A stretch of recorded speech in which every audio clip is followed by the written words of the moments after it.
So, we live in Australia, and a lot of people will say we're not in America, and this is not a talk show. Yes. Where, we are encouraging people to find out who's your dad and things like that. So the most popular testing we can call is the paternity testing. Okay.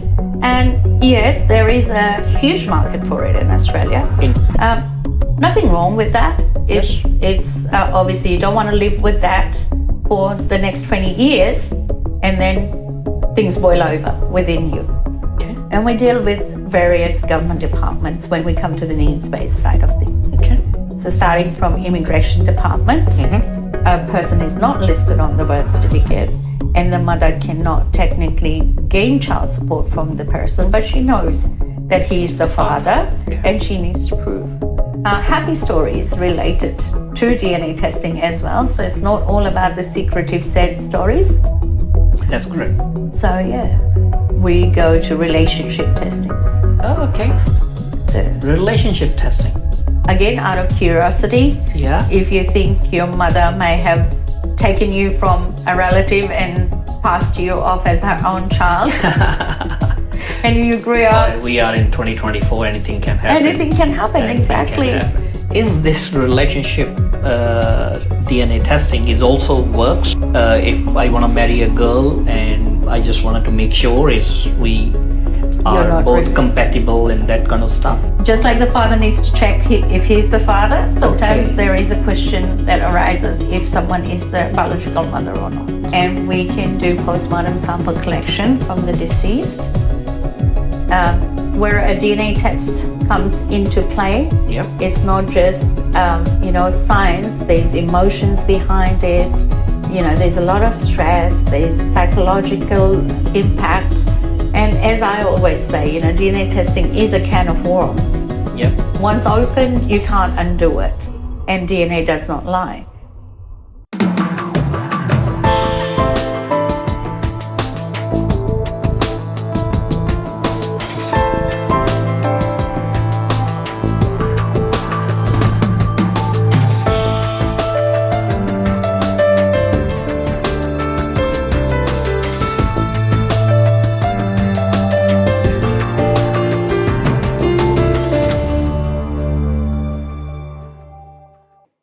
Hello and welcome to second episode, Gen Talks with Absolute DNA. I'm your host, Amit Kumar. In this episode, we're gonna see other type of DNA testing, and joining us today, Dr. Neha Singh. Welcome, Neha. Welcome to our another episode, and thanks for coming and educate our viewers. In previous episode, we got lots of questions about the DNA testing and type of DNA testing. So we're gonna please educate us today in this episode, the type of DNA in details as possible. Thank you, Amit. Thanks for having me. It's an absolute pleasure coming on again to do what I'm very passionate about, increase awareness about DNA testing. Okay. And obviously being able to answer some of the queries that people do have, what's running in their mind when they talk about DNA testing. Yes. So previously we discussed about health benefits of genetic testing. Yes. We can go through and have a look at the other side of DNA testing. That's correct. I think the one that a lot of people are aware of. Yes. Where, you try to find out if someone's the father of a child, if you're related to someone, and so on and so forth. So what I'll do is I'll go into details of each type of testing that we offer, and then give you a brief example of where it's used. Okay. So, we live in Australia, and a lot of people will say we're not in America, and this is not a talk show. Yes. Where, we are encouraging people to find out who's your dad and things like that. Yes. It's not, that's a stigma that we want to break. That is a barrier that we want to break. Yes. And make people aware of the importance of DNA testing. And going forward and taking that decision into doing that. So, there is a needs-based testing. Yes. Where, you are required to do the testing. Most of the times it's coming from a government department and so on. And then there's the curiosity side of things. Okay. So we'll go forward and discuss all those options today. Okay, go ahead. So the most popular Yes. testing we can call is the paternity testing. Okay. And yes, there is a huge market for it in Australia. In paternity In test. paternity testing, Okay. correct. And there is quite a lot of uses of paternity testing. Okay. So, for example, we do offer, our labs are NATA accredited, which is what's required Yes. to perform a legal DNA test in Australia. We do sample collection on site at our Shayla Park office. Okay. So you can make an appointment, come in and see one of us, and we will do the sample collection for you. Okay. So paternity test, the uses obviously first and foremost that a lot of people are aware of would be for curiosity purposes. You know, maybe you're sitting around and looking at your child and think, there's no resemblance. I would, Yes. you know, just Peace of mind. peace of mind. I'd like to do it. Nothing wrong with that. It's obviously you don't want to live with that for the next 20 years and then things boil over within you. Best to just find out when the question arises, and you can grab a kit from us, do the swabs, and you get the results within 5 to 7 days. Okay. That's your peace of mind purposes, your curiosity, which we call a home paternity test, Okay. where anyone can do a swab, send the swabs in, and we'll do the testing for you. Easy. Very easy. Nothing more technical. Go to take the blood test and anything. No, No. Okay. That's it. that's it. Wow. The All world right. has changed in That's technology. interesting. So then out of the paternity tests, we go to the needs-based testing. Okay. And we deal with various government departments when we come to the needs-based side of things. Okay.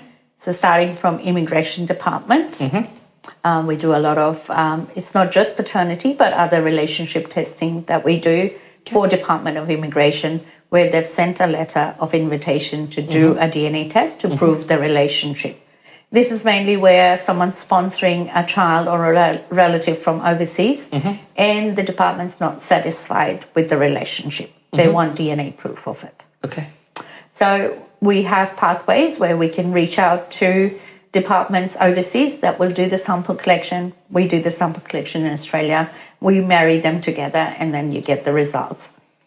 And that helps you with your case in immigration. Okay.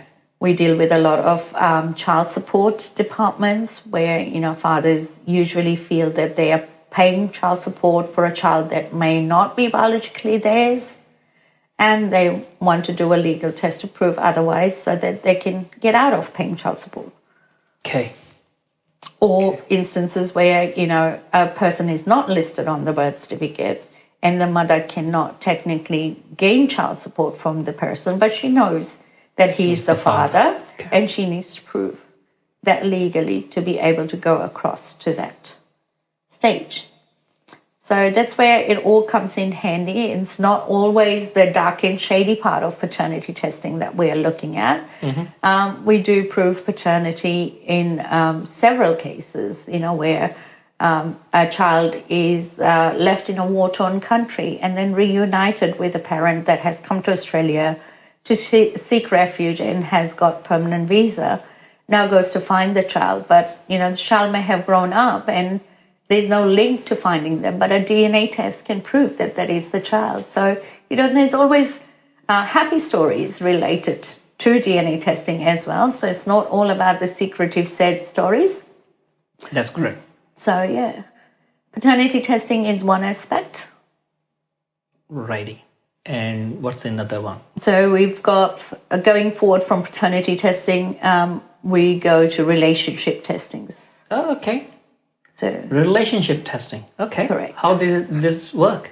So we, the most common one we do is a brother and sister. It's called a sibling test. Okay.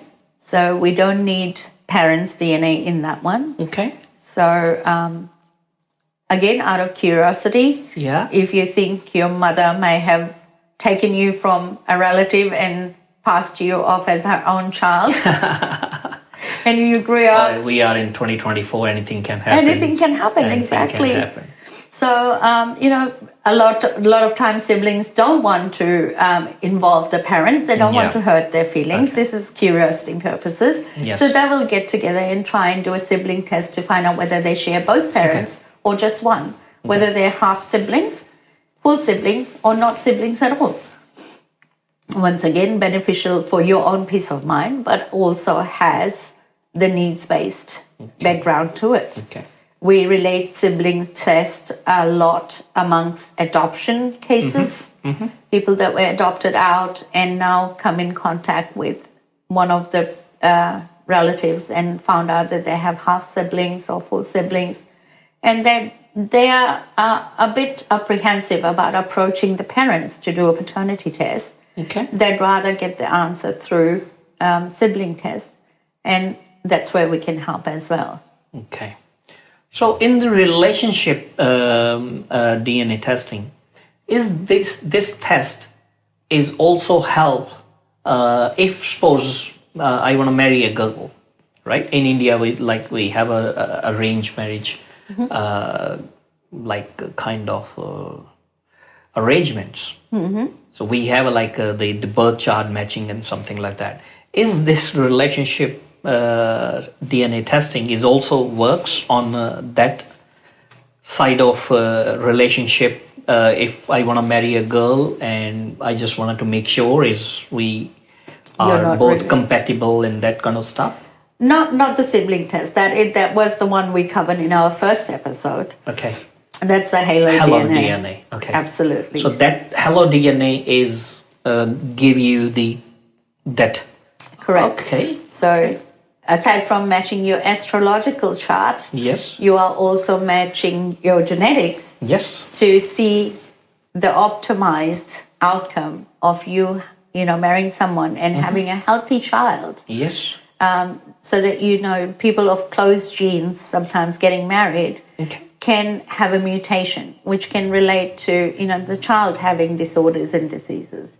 So that's the health aspect of it. Okay. These relationship factors are commonly used DNA tests around the world. People are mostly aware of this type of testing as opposed to the genetic testing. Okay. So what's the other one? The most common ones we are looking at, so sibling, again, as we mentioned, so it's done between brother and sister, two sisters, two brothers. You can do any of those combinations. Okay. Bearing in mind that each person gets 50% of the DNA from the father, 50% from the mother. Not necessarily the same 50% that you got, your brother would get as well. Okay. Okay. So understanding a sibling report and relaying it to the person who's doing the test is of utmost importance. Where a DNA test comes into play, it's not just, science, there's emotions behind it, there's a lot of stress, there's psychological impact. And as I always say, DNA testing is a can of worms. Yep. Once opened, you can't undo it, and DNA does not lie. So it's that important that you feel comfortable with your consultant, with the person that you speak to explain your situation as to why you need this test and what impact it's going to have on you once you get the results. Yes. And to be able to be confident that once you get your results, there is a person at the end of the phone call who will be able to answer most of your queries at a scientific level and be able to explain it in detail to you. Interesting. So, interesting. Yes, DNA testing is not just, It's a different word, isn't it? It's very different. It's a different word. Yes. Okay. So what's the next another one? The next one is called in our terms, it's called an avuncular test. In simple words, it's a test between aunt, uncle, nephew, and niece. Wow. Okay. So why do people want to do for the uncle and aunt? Curiosity purposes sometimes plays a role in it. Okay. However, I mostly see the needs-based side of it, where maybe a brother has passed away, is deceased, there's no samples left from them. Yes. The only remaining relative is the other brother, who needs to prove that the child biologically belonged to the deceased brother or sister. In that way, it is absolutely necessary to do an avuncular test to find out whether the child is related to the aunt or uncle in that way. So again, referring back to immigration needs, if the child has lost both parents, mainly coming from war-torn countries and things like that, the child has lost both their parents, there's nobody there to look after them, and an uncle and aunt would like to bring them across to look after them. Once again, they will need to prove a biological relationship to the child. All right. So we covered paternity test. We got covered on sibling test. We got covered on uncle and aunt test. What next? Next, I'd say would be grandparentage test. Oh, okay. How did it work? So we need, for this test, the particular requirement is that we do need both grandparents and the grandchild to do the test. Oh, okay. To prove that they are biological grandparents. Or grandkids and vice versa. Yes. Okay. So the uses for this test are very common. We do get a lot of inquiries about this test. It's sometimes where the grandchildren come to visit the grandparents, and the grandparents are in the middle of doing a will or want to include the grandchildren, but have some doubts. Okay. And before they make everything legal, they would like to have that peace of mind to know that, yes, it's going to the right place and they are our grandchildren. The other aspect would be, for example, if a person loses their child and they have fathered a child that they're not aware of, and then in the middle of the night you get a call from child services saying, "Congratulations, here's your grandchild." And you don't know how to, firstly, dealing with the grief of losing your own child. Yes. And then all of a sudden you have this baby that you need to look after. Yes, true. And you don't know how to feel about it because you didn't even know this baby existed. So, to officially have, that control of custody over the child and things like that, the only way you can do it is through DNA tests. Okay. All right. So after grandparents, what's the next? So there's many aspects. So these are the main ones. We do maternity test, which is, where we're checking to see, this is something you're probably going to laugh at. Why does a mother need to check if she's a mother of the child? Oh, okay. So the mother is also okay. Just like the father needs to check if he's the father, sometimes there is a question that arises if someone is the biological mother or not. Wow. Really? Yes. So we need to start. So you face these in past. If I was honestly speaking, in the 12 years that I've been in the industry, I could write a few bestsellers from the stories that I hear. That's an interesting topic for sure, and it's definitely going to be the word bestseller for sure. Yes. That's the stories to tell. And that's where we, coming from the background where I learn from every conversation that I have. Yeah. I started with that customer relations role where I used to talk to people, learn their stories, listen to their needs, and then recommend the testing. Okay. And, leading up to it, it has just become a second nature to me. Like if someone's speaking to me, I will somehow relate it back to a DNA test. And I think that's where it shines that, you can use DNA testing in every aspect of your life.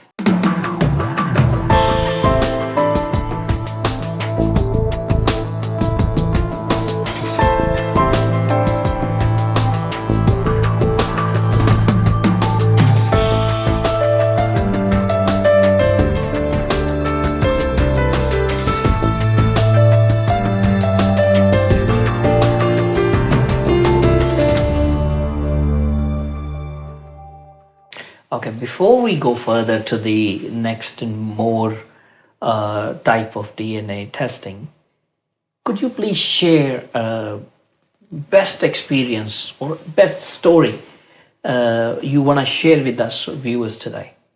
If anything you want to share with us, which is, sometimes any incident happen and we not forget till today, even happened like a decade ago, but we still remember. So sure. I mean, there's many, but there's one yes, that has stuck in my memory. I mean, there's quite a lot of emotional ones, and obviously we don't want to get into the details of definitely. those. We're not gonna be named, and we don't need more details. But yes. So one of the stories would have been that this was like, again, giving you a little bit of background, that I do postmortem sample collections as well. As an absolute DNA genetic specialist, I'm authorized to do sample collection, and we can do postmortem sample collection from the deceased. We are experienced in getting samples from exhumed bodies. Wow. And I have extensive experience in forensic samples. So where others may fail, I may be able to obtain a sample that's usable and can be verified because it was collected using a chain of custody of evidence by a specialist. So that's just giving you a background of what we are able to do, and then leading on to the story that I'm about to tell you. Please. So this case would have been my first ever exhumed body. The person had died 5 years ago, buried with no next of kin, no family whatsoever. His estate was quite big and was being looked after his solicitors and legal team.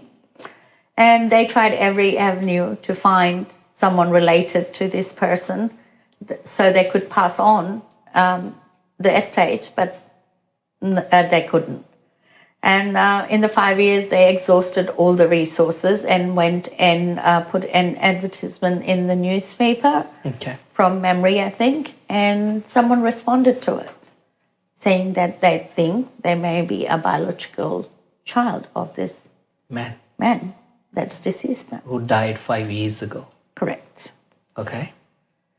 So this person that responded was, just barely making it, not from a very financially well-off background, but she came forward, and then the lawyers contacted us, and obviously, as you know, we do exhume bodies, and away I went because there was no other viable DNA sample that we could use to prove this relationship. So the last resort would have been to exhume the body and use a sample from there.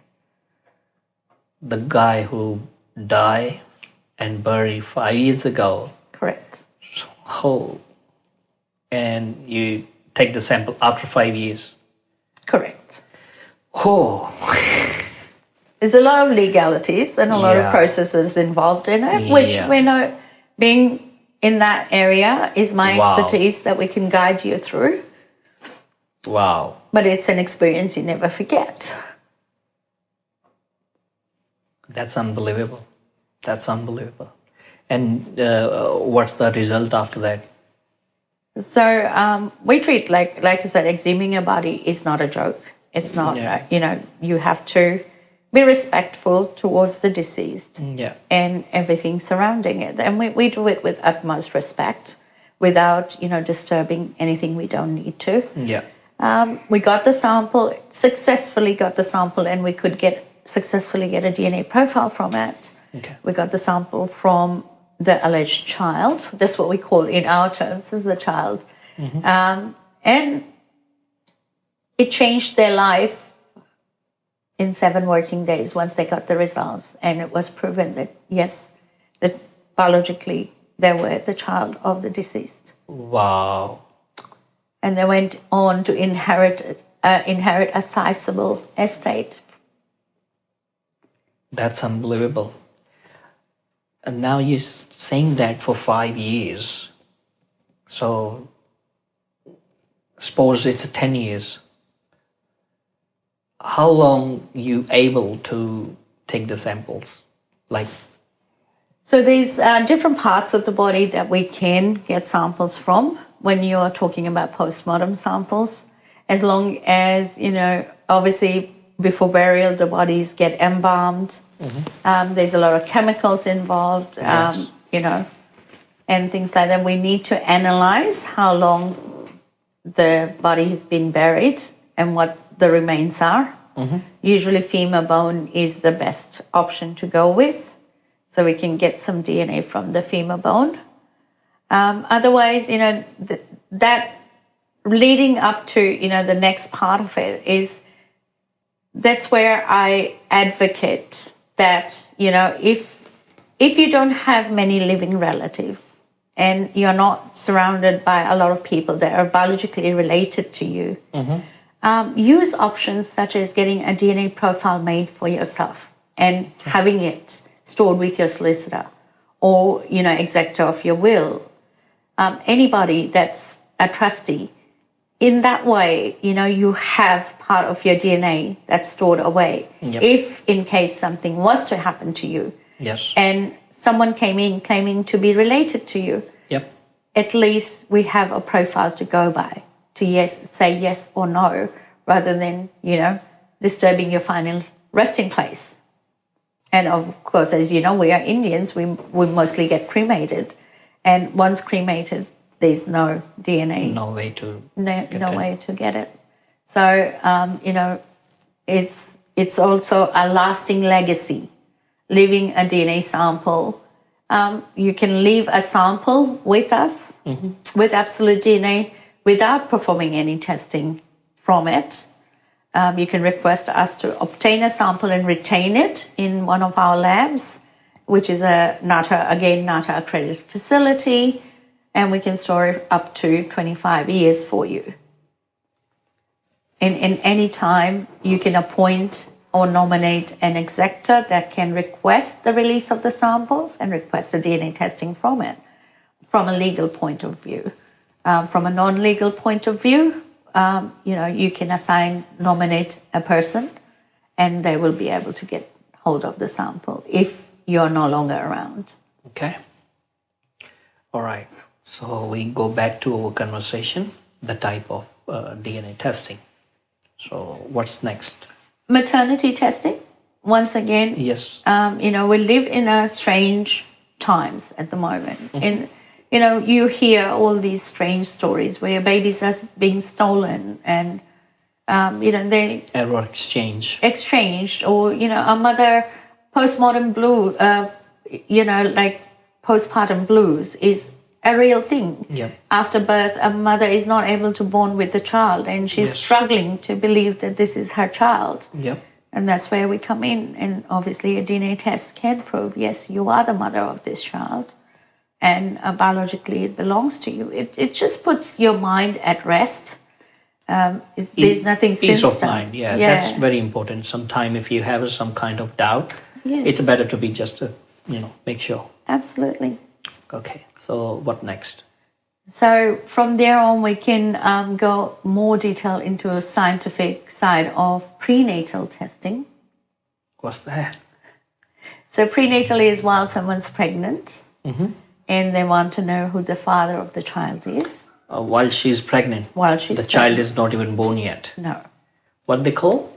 It's called non-invasive prenatal paternity test. Wow, that's new.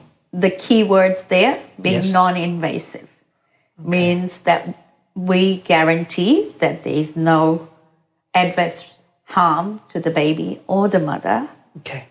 It's done from a simple blood sample from the mother. Yes. Anytime after 8 weeks of pregnancy. Wow. So you don't need to even wait to deliver the baby to do the samples. You can even get the just the blood, and you get the DNA and all report from that blood test. Correct.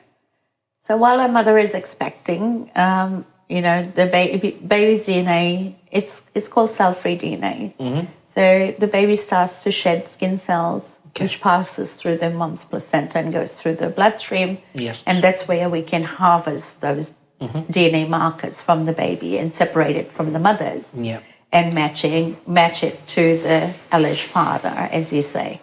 A lot of times we hear stories where women have had IVF and although they're excited and happy that they have fallen pregnant from the IVF treatment, there's still this niggling feeling whether, did my eggs get mixed up? Am I really, is my husband really the father?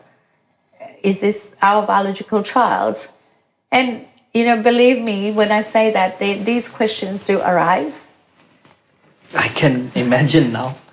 But it's a new era for us, a new word for us. Exactly. Basically. And we create DNA testings that are in demand. Like it's not something that we create and then find the need for it. Yeah. We find the need first and then work around having a solution, a DNA-based solution to that demand. So, whichever way it lies. So either if it's a surrogacy, where someone else is carrying your child, but you want to make sure that it is biologically yours, you can still, before the baby is born, you can still do this test to be assured, to build that during pregnancy connection with the baby, to go in assured that it is your biological child.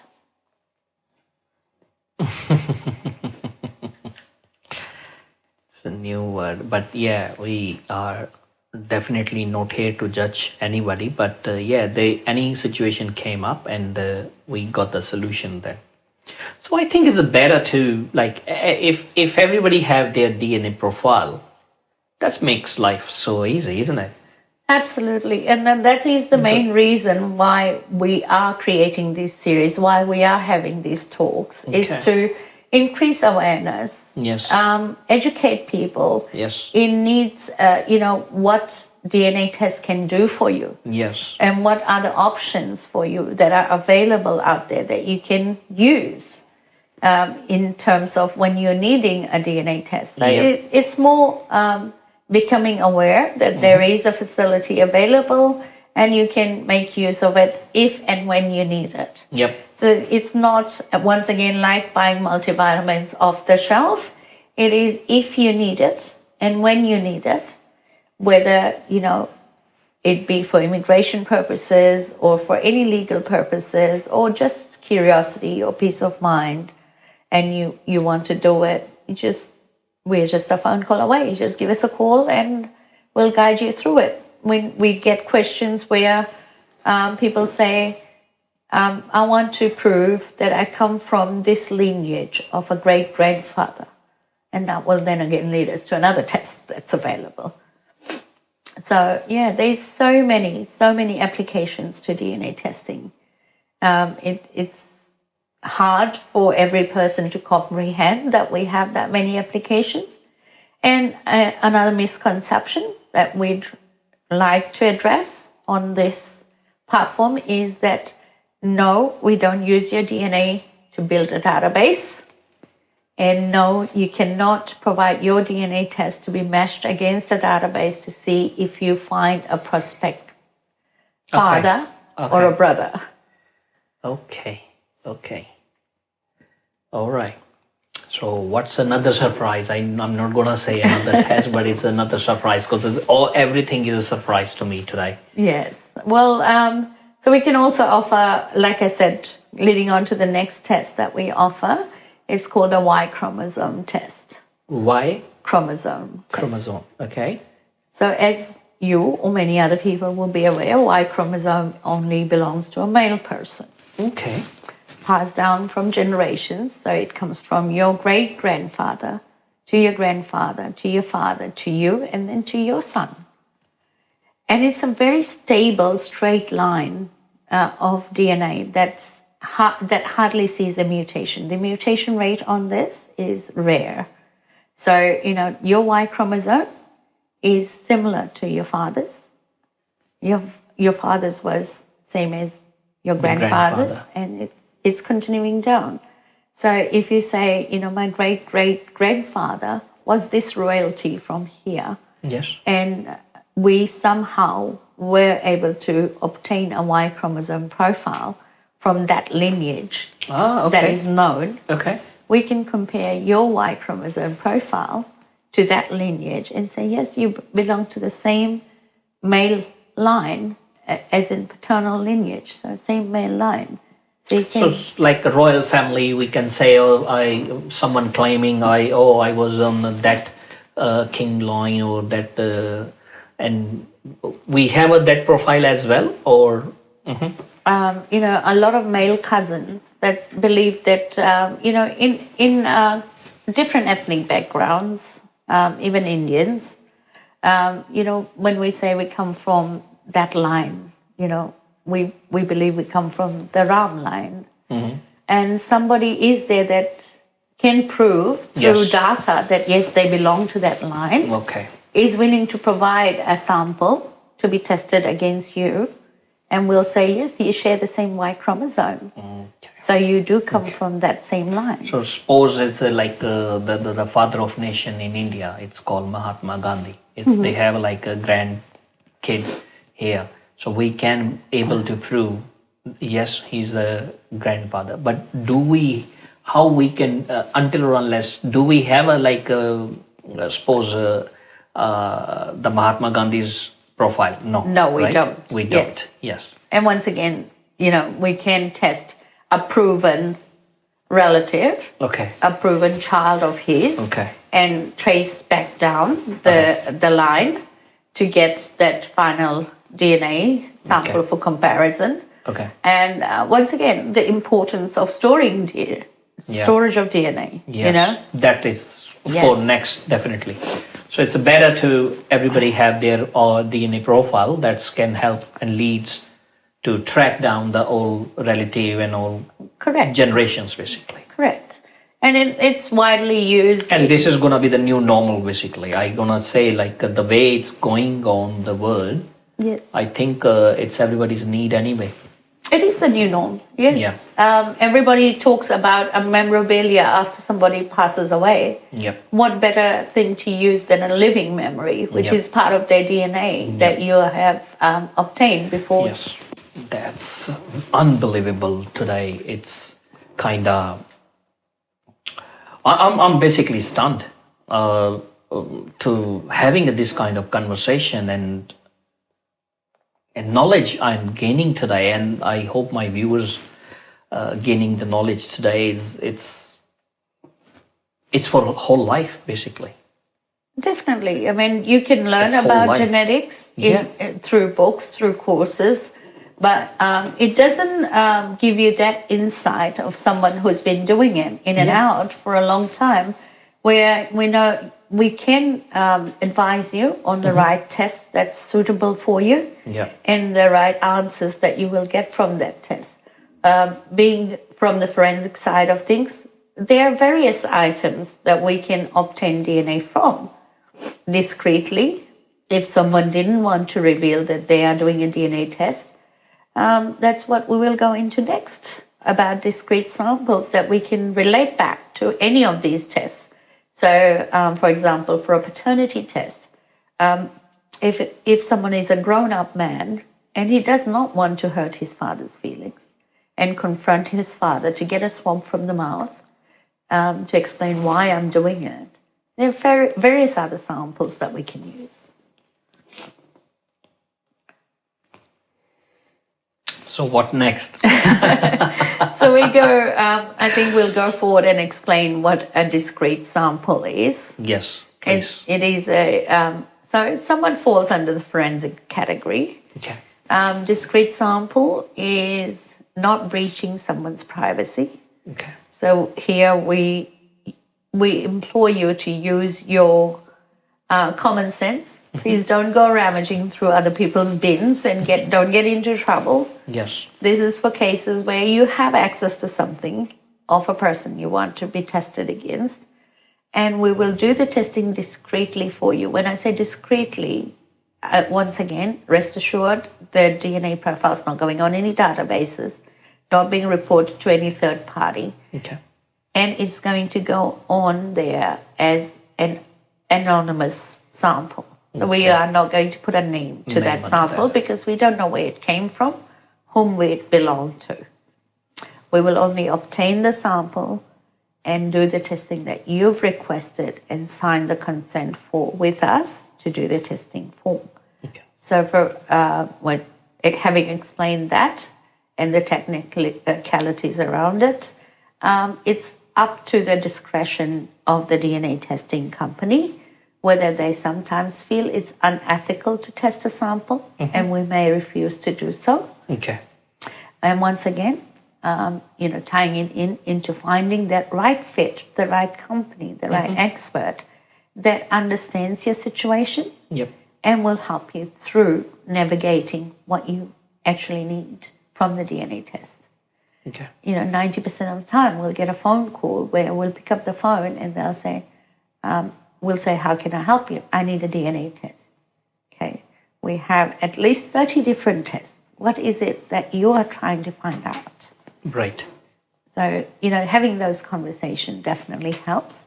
Having people that are relatable, knowledgeable, and know what they're talking about is the greatest asset of a company, I think. Okay. And it's definitely, there's so many legality and Absolutely. as well, definitely. Absolutely. Right? We are bound by a lot of protection, legality, confidentiality. Yep. And we abide by all of them, and we try our best not to breach anyone's confidentiality, and we make sure that we have all the procedures and processes in place to safeguard our patients, our customers, as well as safeguard the organization as well. Wonderful.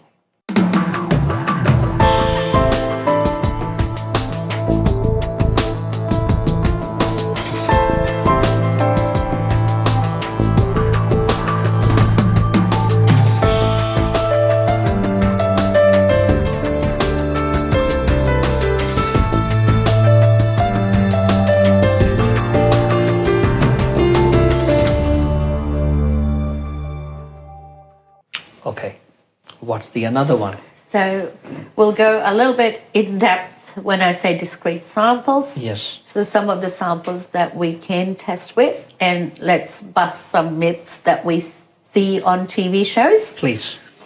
So mostly, we will get someone coming through saying, I have one strand of hair. Yeah. Can you get a DNA profile? But the TV show says you can. Yes, certainly you can. Yes, definitely not. Okay. No. We can use hair for DNA testing for getting a profile for someone. Needs to be hair that's plucked out of the scalp, not cut hair. Yep. And we need at least 7 to 10 strands of hair to be able to get a viable DNA profile. From the root. From the root. The root is the most important part. We need to have that bulk of the root. Not that one is just using a comb and it came up. No, not that. Sometimes when you look at it, when you pick it up, and you'll see this white bulb at the end, yes, then it's viable. Yes, we can use that. So you need a 7 to 10. 7 to 10 strands. Okay. And commonly made mistake, please don't put it in plastic. If you are going to store DNA, put it in a paper envelope. Okay. That is to avoid any moisture disintegrating any DNA that's in there. Okay. Hair, like I said, is a commonly asked factor that I have a lock of hair of someone and I want cut hair. I'm sorry, no, we cannot use it. Toothbrush, second most common. Someone said, Yep. So we can definitely get a DNA profile from a toothbrush that someone's used. The older the better, so don't try to get them a brand new toothbrush that they've only used once. We may not be able to get a viable profile from it. But if they've used it a few times, although they do use toothpaste, it usually does not disintegrate their DNA. We can get a proper profile from a toothbrush. Okay. What's the third one? Commonly used one is fingernail clippings. Okay. So once again, one nail clipping is not going to be sufficient for us. Okay. We will need between 7 to 10 fingernail clippings. It can be fingernails, it can be toenails. What I would suggest is be careful for hygienic reasons that, it's clean and safely handled and stored again in paper envelopes. So you able to collect the data, DNA data from hair, 7 to 10 hair from the roots? Yes. The brush, we can say older than 4 weeks. We can say on this way, the safe side. And the nails, same 7 to 10 piece of nails. Doesn't matter hand or foot. Yes, yeah? Correct. Okay. What's the another one?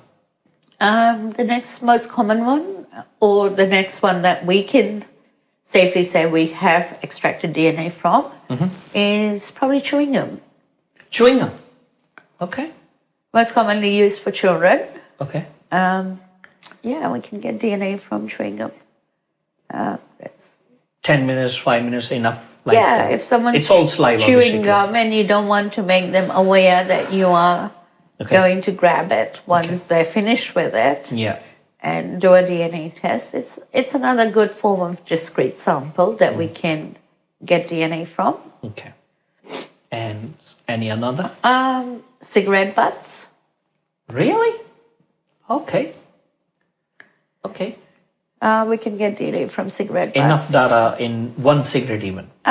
We need at least 3 to 4 cigarette butts from the same person. Same person, okay. As you can probably... And any particular older number of days older, or that's matter, or...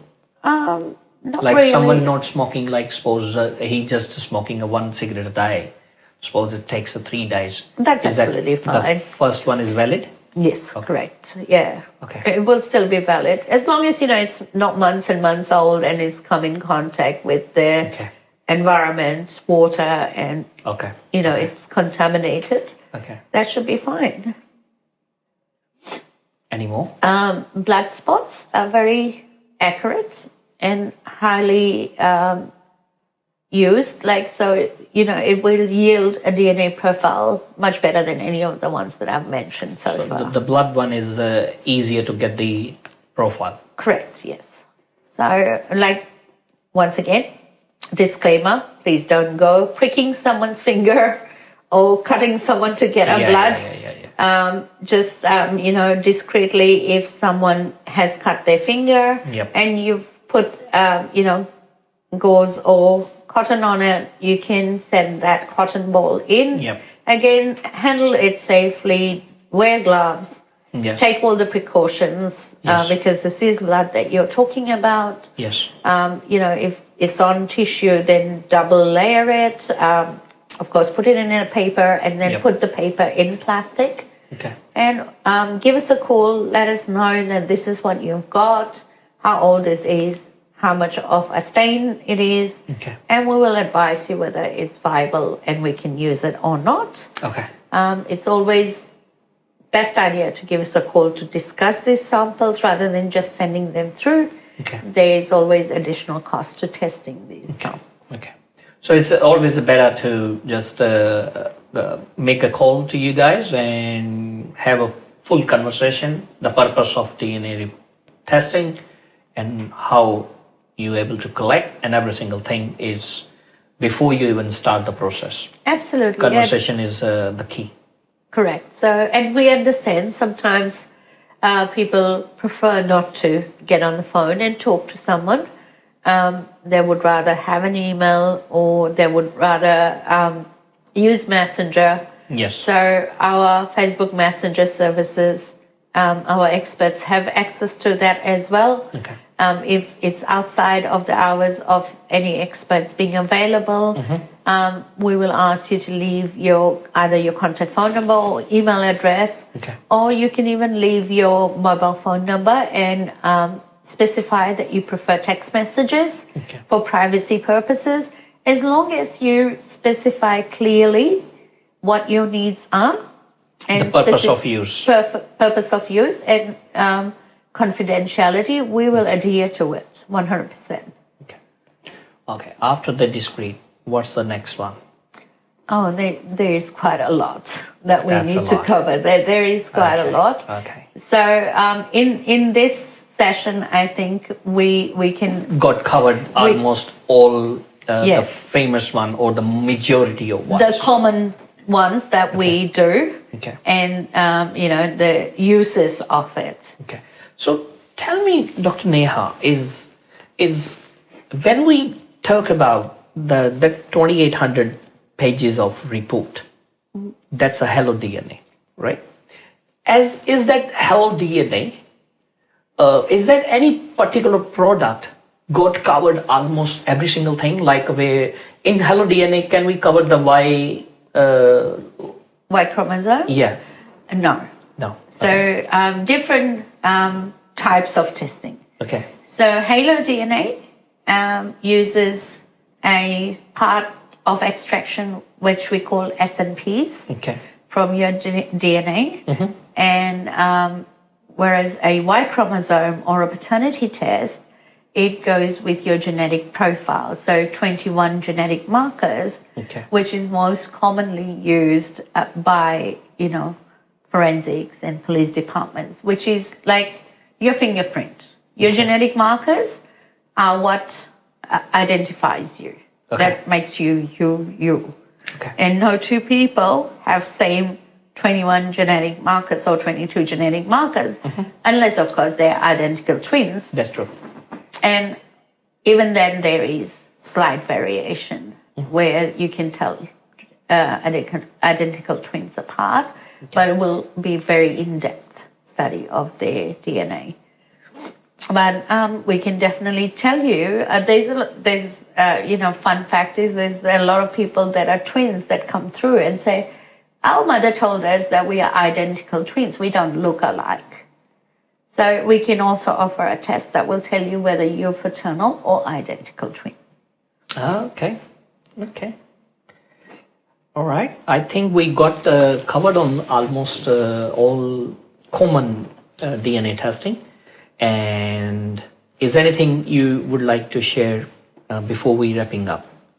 Yes, I would just say I would like to encourage people to increase their knowledge in DNA testing. Okay. Even if you're not wanting to order a test, even if you have a question, just for curiosity purposes. Okay. Again, you can reach out to Absolute DNA. You can leave your details via our website as well for someone to get in touch with you. Please give us your website address as well, please. www.absolutedna.com.au. Okay.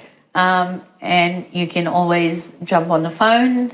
We do have a 1300 number that's on our website that you can call us on. Okay. Our business hours are 9 a.m. to 5:30 p.m. Monday to Friday. Okay. If it's outside of the hours, you can always leave a message and we'll get back to you first thing the next business day. Okay. Send us an email on info@absolutedna.com.au. Reach out to us on our Facebook page, which is Absolute DNA. Okay. We are on Instagram. We are on LinkedIn. In LinkedIn, it's your personal profile or you've got the company Both. page as well? Both. Okay. So there is an Absolute DNA page on LinkedIn as well. Okay. Definitely can send us a message there. Connect with us. Like our page. Okay. In LinkedIn profile, what's the name of in the LinkedIn profile? Absolute DNA. Your personal one. Mine is Neha Sonia Singh. Neha Sonia Singh. Okay, I'll connect you. We will get connected, definitely. We will get connected. And yes, definitely, if anyone wants to connect and would like more answers, Okay. happy to consult. You can always confidentially ask for a consultation, Okay. which will, totally be private. Okay. All right. So I think we got covered almost every single aspect, every single common questions about DNA testing. And thank you very much, Sonia, to share these all. That's unbelievable. That's unbelievable. Thank you for having me, and it's always a pleasure to be able to share the details with you. Really appreciate that. And all right, guys, if you like this content, please comment us, let us know how did we go, and share your experience You can ask question as well via comment. Please don't forget to like, share, and subscribe to our channel. This is give us this is a kind of encouragement to make these kind of contents more frequently, and this is all information purpose. We wanted to educate about, as me, this is a very new subject for me too, and take it as a educational purpose only. And as I got it, I gotta make my DNA profile for sure. Definitely. Will do. Will do. And sign off. See you next time. Bye-bye for now.